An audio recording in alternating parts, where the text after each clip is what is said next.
Howdy ho! We are here for our weekly romance oracle and tarot reading, taking a look to see how we should approach our love lives this week. So, out of the gate, we have the Grail Knight, and it says romance, illusion, and seeking the sacred. So I feel like this week, I think that we're feeling like we have a desire for love and romance. And the challenge will be to see if we can overcome our illusions, the illusions that others want to project, and see them for who they truly are. Good, for better, for worse, all of it. And also to see through our own hopes projected or our own prejudices that are projected onto others as well. So I think we're seeing through illusion in really helpful, discerning, wise ways. And I think that we're learning that there's a difference between judging and discernment, judgment and discernment. And I think it's a very narrow tightrope walk. I think it's a very, very narrow gap there. So that's the dance of spirituality and learning and being able to see where those lines are very fine, to be able to distinguish the difference. So I like that Grail Knight. So opening the vessel to be, ready to receive love, but being, ready for something of significance and something that's truly aligned. And so I think that we're trying to look past initial attraction. I think that we need attraction, but I think we're looking deeper than that, and we're realizing that just because someone's attractive doesn't mean they necessarily have those like pillars of core compatibility that we need, that would fall under those sort of like non-negotiable deal breaker category items, right? So there are things that we can compromise on and that aren't deal breakers, but then there are other things that probably are. So I think that we're learning how to sort the wheat from the chaff in that sense.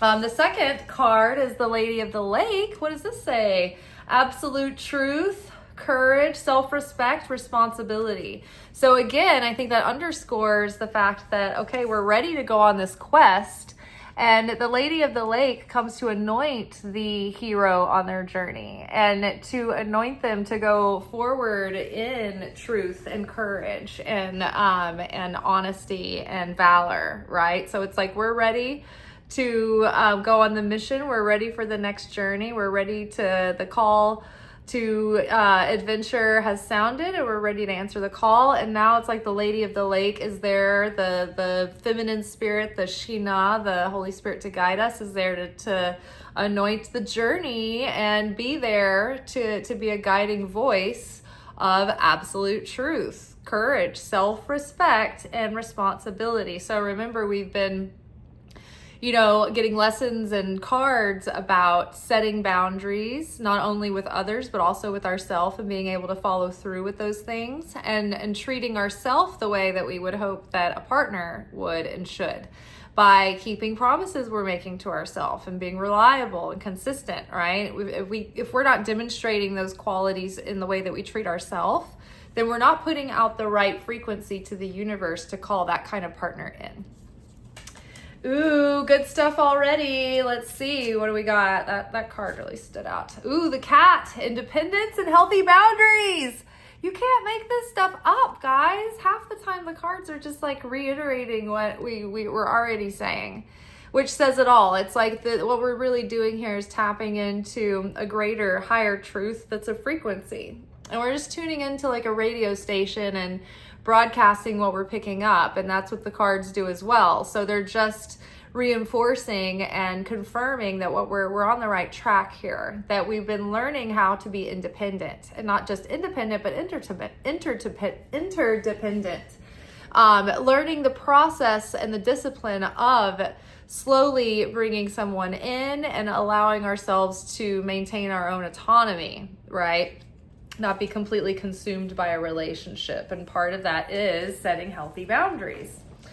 And then the deer, gentleness and diplomacy. So when we're setting those boundaries, we don't need to be like a battle axe or anything like aggressive. Like, we need to be gentle and approachable and diplomatic, but also, you know, we can be strong and assertive and clear as well. So I think, you know, approaching the situation and the relationship and people in a gentle, you know, not abrasive or kind of like stunning or startling kind of way.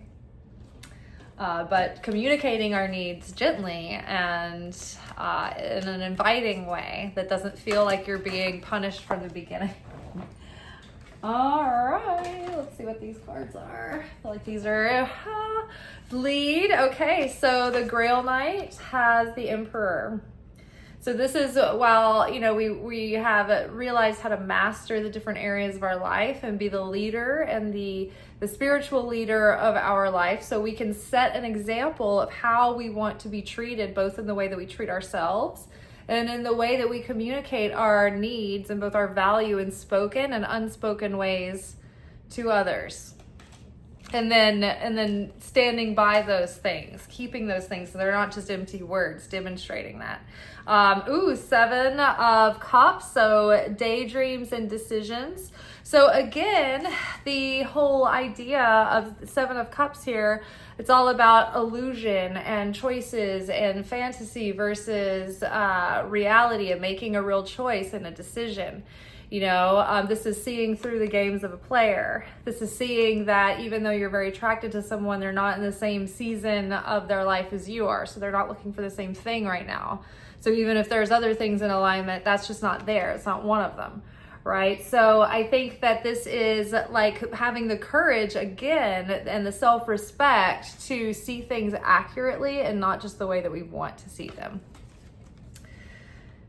And if we are independent enough and we're not needy of a relationship, then we can wait patiently and have trust as we, you know, learn who is right and who isn't.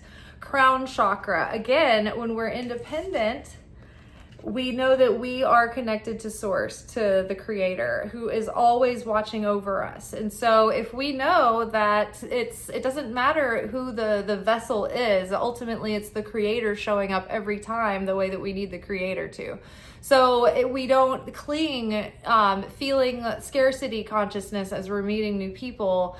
We can say, okay, this isn't the last attractive person on earth. If they're not right for me, I have enough faith and trust and self-worth to walk away and wait for the right thing and not settle. Because let me tell you, I've tried to settle before, and all in the name of being a good person and not, you know, whatever, maybe I'm setting a bar too high. And let me tell you, I was ready to settle in and give it the go and be there for the long haul. And that person, that guy, felt me settling, and he knew it, even though I never even thought of it that way ever, you know, really.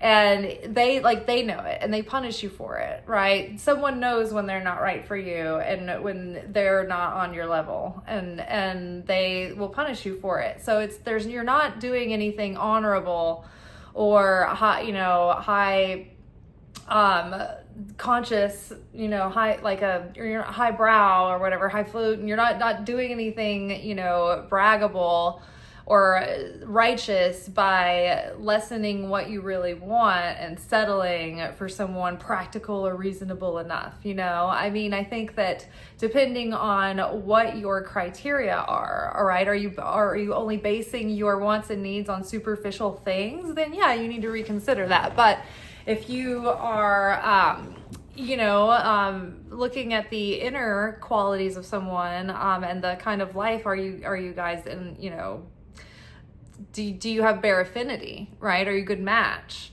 So there's inner qualities and outer qualities to consider. And there's plenty of rabbis that will tell you when it comes to like matchmaking, when you're meeting people, you know, in that world, they're like, absolutely do not force yourself to keep seeing someone if there's something about them that is like off-putting to you, or you don't have a baseline attraction for them. This thing's gotta have, you know, wheels or it will get off the ground, right?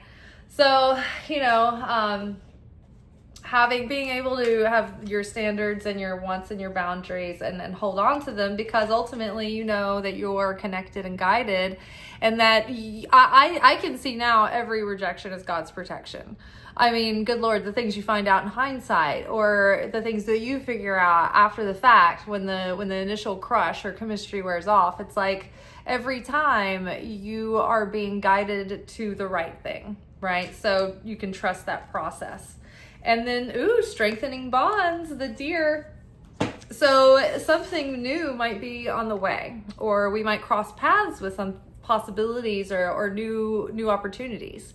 And so new opportunities to meet people and to make those initial connections, right? And so I think it's approach gently, right? Don't be too overbearing or too quick, or take things slow. Let the space be there. Don't rush in or charge in, right? Fools rush in. So take your time, be gentle, because if you're sometimes I've shown people a little bit of interest, and I don't think it's a lot, but it just gets them all overexcited, and then they start overthinking. It was it's too much, and so you're try to be measured in, not putting out too much energy that they can sense. And some people have I don't know, I guess different thresholds, right? So, sometimes I think people like to feel like they can take their time at approaching a person, and then maybe they have nerves, right? Maybe they need a little bit of a threshold to approach in increments, right? And maybe if you're hey, come on in, they're too much, too fast, it's too intimidating or something like that, right? So just, it's think about a deer, right? If you go startle a deer, they're going to run away and probably going to break their leg. They're going to be really over dramatic about it, right? But if you're just chill and even just kind of go about your business and don't adjust for them, don't stop and look and freeze, just keep walking and, don't let your energy change, then they'll stand there, on the path, and they might even start walking up to you. So there is opportunities coming, and just keep your energetic sovereignty, just maintain your same energy. Right? Because the thing is, and what a coach that I really love, Matthew Hussey, taught early on in his practice was that, you don't want to give someone too much emotional investment. You don't want to assume too much about them that early on. He was kind of telling the classic story about girls meeting somebody and having one conversation, and then they want to go tell everybody about it. It's you're just becoming more emotionally invested in something that it's still ephemeral, right? So don't get overly excited about things that aren't materializing yet, right? And then you won't scare the deer, right? So approach gently, but be open. All right, that is all for tonight. I'm going to go on a walk, a stroll, and then I'm going to work on Secret Teachings publication, wanting to get that launched over my days off, today and tomorrow. So I'm going to be working on that and doing a Kabbalah class. So I look forward to seeing you guys tomorrow, where we will be talking about just the week end reflection on kind of the lessons that we've been learning this week. All right, ciao.